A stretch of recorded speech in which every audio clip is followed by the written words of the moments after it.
Hey guys, have any of you ever wondered if one day your brain might not work the best and what the reason would be?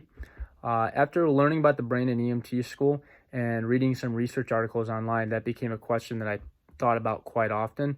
The brain, while most of us don't really give it much thought, it is one of the most complex and important puzzle pieces, if you will, to life. Um, so to understand why we should keep the brain healthy, I want to start by talking about what the brain is and how it breaks down into the different functions. So, so there's three main parts, which is the cerebellum. The cerebrum, which is this big part, the cerebellum, this little guy down here, the mini brain, and then the brain stem, which is right here, coming out of the cerebellum and in line with the brain stem, not the brain stem, the spinal cord. So the cerebrum does a lot of the heavy lifting. So the front here is going to be more like controlling emotions and your thought process. The middle is going to be sensations, feeling, movements, making movements. And the back here is going to be more perceiving sight, what you see, everything. And then it's also divided left and right. So the right hemisphere typically is going to control everything on the left side of your body, where the left hemisphere is going to control everything on the right side of your body. Next is the cerebellum, this little guy, the mini brain. And that does a lot of the complex tasks. So if you're going to play the piano, stand on one foot without falling over, or, picking up a coin, that's the part of the brain that's going to control that. And then the brain stem right here, that's very complex things. So not complex, but things you don't have to think about. So breathing, blood pressure regulation.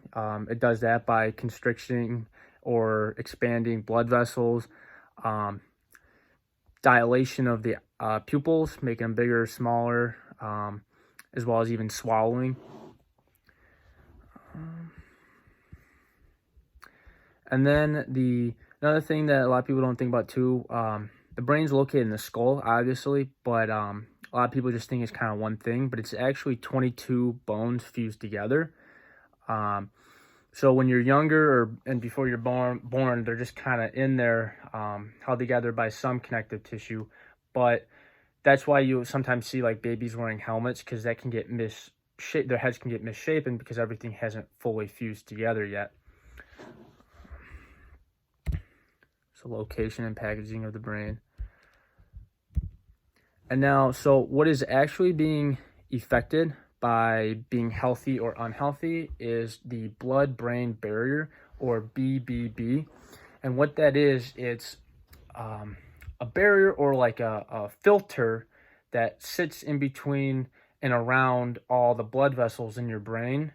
And it keeps the bad stuff in the blood and allows the good stuff to transfer out and into the brain to feed the brain. So oxygen, fluid, healthy nutrients can go in, but it also keeps out, if you have any, if you're sick or have an infection or something, it does its best to keep that out of the brain, because when that gets in, it can damage cells, and then that could be a host of issues. So how that can get damaged is when it becomes inflamed, that can help break it down, which makes it not work as well. And reasons for it being inflamed are, insulin resistance, type 2 diabetes, hypertension, or not arterial hypertension, which is just high blood pressure, and obesity. So that is like a stress for it, and it causes it to inflame, and over time that begins to break down. Which then, lets all the bad stuff in and breaks down cells. So when we exercise obviously can help reduce body fat percent, insulin resistance, and high blood pressure, which are causes of the inflammation. And it also increases your blood flow, gets that going good, which will help reduce inflammation that's already taken place. And a lot of that information is from an article called Blood-Brain Barrier Permeability in Physical Exercise.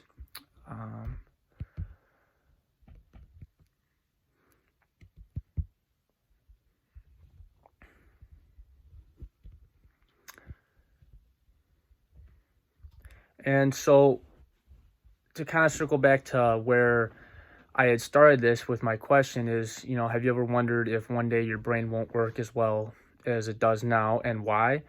So now we're gonna get into the long-term effects of that inflammation.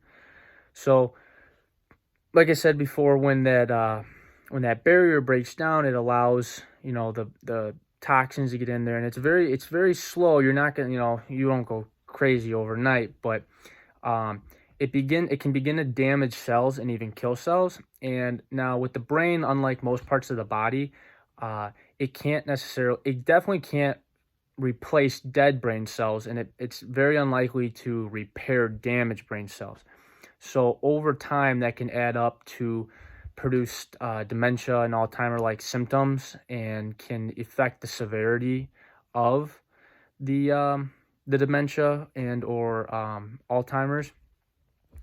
And it has also been found to be linked to mood disorders as well as sleep disorders. So those could be some of the earlier onset symptoms of permeability of the blood-brain barrier. And in conclusion, the brain has three main parts: the cerebrum, the cerebellum, and the brainstem, and they all have a very important function in day-to-day life, which I feel like most of us would want to keep very healthy.